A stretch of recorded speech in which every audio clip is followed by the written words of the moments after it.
길이라고 하는 것은 땅에 발을 딛고 선 상태에서 전후 좌우 혹은 동서남북 그 가운데 어느 한 방향을 여러분 스스로가 선택을 하고 그리고 그쪽으로 이어진 길을 사용하는 그런 것입니다. 길이라는 것의 효용은 앞으로 나아갈 수 있다 하는 것이죠. 거꾸로 보면 여러분이 어느 길을 선택했다 하는 것은 여러분의 목표점이 그 길이 이어진 저 앞 어딘가에 있다. 그런 의미가 되는 겁니다. 그런데 이렇게 발바닥과 길의 윗면이 이렇게 접착이 된 상태에서 우리는 지구상의 모든 땅 위를 다 다닐 수 있습니다. 높은 산도 올라갈 수 있고 또 낮은 곳으로 내려가서 물이 있다고 했을 때 그 물이 얕으면 얕은 물도 걸어서 건널 수 있습니다. 그런데 A 지점과 B 지점 사이가 끊어져 있다. 길은 단절되지 않아야 하는, 단절되지 않는 그런 속성이 있지요. 단절이 됐다 하는 것은 길이 없다. 이런 뜻이 됩니다. 그러니까 A와 B 사이가 끊어져 있다는 것은 길이 끊어졌다. 그런 것이지요. 이렇게 길이 끊어진 곳을 이어주는 건축물 또는 설비가 물론 있습니다. 그것은 교량, 다리가 있고 또 계단도 있고 그렇습니다.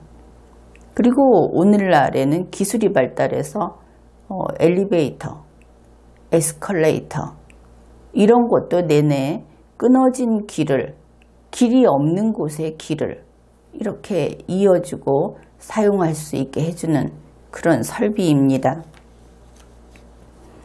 현재 공간을 수직 방향으로 그러니까 위아래 이런 식으로 이동을 할 때 사용하는 설비로 계단이 있고 에스컬레이터가 있고 엘리베이터가 있습니다. 그 중에 계단과 에스컬레이터는 보기에 거의 모양이 비슷하지요. 그런데 사용법은 다릅니다. 이렇게 에스컬레이터가 우리의 생활 속에 들어와서 빈번히 이용되고 있음에도 불구하고 계단과 에스컬레이터의 사용법을 명확히 구분하지 못하는 국민들은 지금도 많은 것 같습니다. 에스컬레이터는 기술이 적용된 그러한 자동 설비입니다. 그래서 올바르게 사용을 해야 하지요. 그런 면에서 에스컬레이터 탑승 자격증이 있어야 한다. 그렇게 생각을 합니다. 이번에는 계단과는 다른 이 에스컬레이터의 사용법을 알아보기로 합시다. 김 선생이 있습니다. 그는 공간을 수직 방향으로 이동하려고 합니다. 그러니까 1층에서 지하 1층으로 옮겨가려고 하는 것이죠. 그의 앞에는 이제 계단 입구도 보이고 에스컬레이터 입구도 보입니다. 대개 현재는 이 둘을 중복해서 설치를 해놓고 있죠. 이제부터 우리가 같이 이것을 확인하면서 어떻게 다른지 그 이야기를 해나갈 때 혹시 말이 중복된다고 생각해서 건너뛰면 그러면 안 됩니다. 거기에 팁이 있는 겁니다. 이제 이 시설을 사용하는데 안내하는 인공지능 서비스가 여기에 제공이 되는데 AI라고 부르겠습니다. AI가 이야기를 합니다. 계단과 에스컬레이터 어느 쪽으로 들어와도 됩니다. 김 선생은 그 둘 가운데 어느 쪽으로 들어가도 되는군요. 이러니까 AI가 그렇습니다. 김 선생은 그러면 지금부터 걸어 들어가겠습니다. 이렇게 말을 했습니다. 그러니까 AI가 다시 묻습니다. 어느 쪽으로 걸어 들어올 겁니까? 이제 김 선생은 난감한 것이죠. 그냥 처음에 서비스로 환영하는 줄 알았는데 무엇인가 제지를 받은 그런 느낌을 받습니다. 그래서 이렇게 이야기를 합니다. 어느 쪽이든 상관없지 않습니까? 조금 전에 둘 가운데 어느 쪽으로 들어가도 된다고 했으니까요. AI는 딱딱한 태도를 계속 유지하고 있습니다. 그렇지 않습니다. 조금 전에 둘 가운데 어느 쪽으로 들어와도 된다고 했지, 둘 가운데 어느 쪽으로 걸어 들어와도 된다고 하지 않았습니다. 김 선생이 이야기를 합니다. 그러면 둘 가운데 어느 쪽으로 들어가도 되지만 둘 가운데 어느 쪽으로 걸어 들어가도 되는 것은 아니군요. AI가 반복합니다. 그렇습니다. 둘 가운데 어느 쪽으로 들어와도 되지만 둘 가운데 어느 쪽으로 걸어 들어와도 되는 것은 아닙니다. 그래서 김 선생이 이렇게 이야기를 합니다. 둘 가운데 걸어 들어가도 되는 쪽과 걸어 들어가면 안 되는 쪽이 있다는 뜻이군요.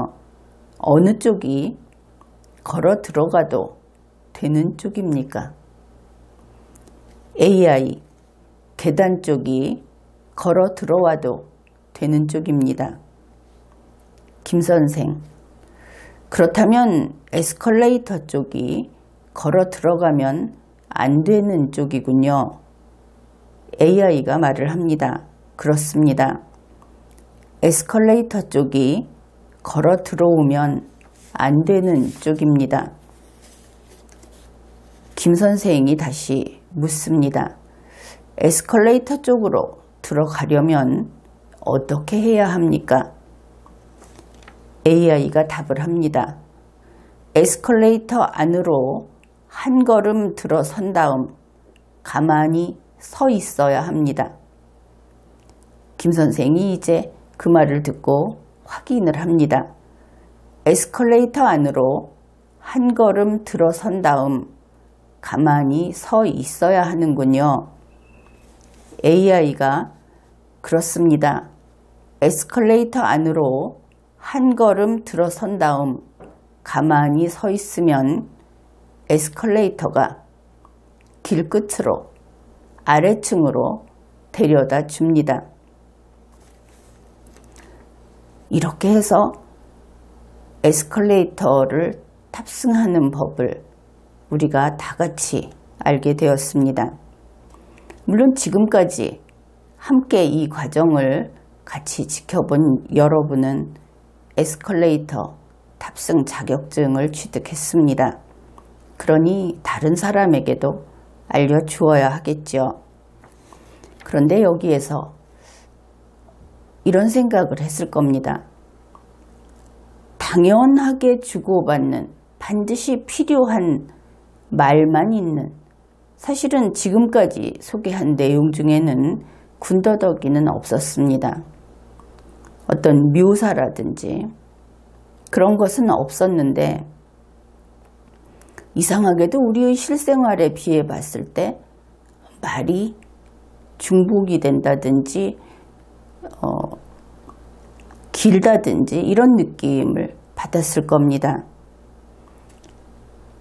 바로 그것이 우리가 평소에 말을 사용하면서 반드시 써야 할 요소들을 너무나 많이 빠뜨리고 생략하고 썼기 때문에 그런 느낌을 받는 겁니다.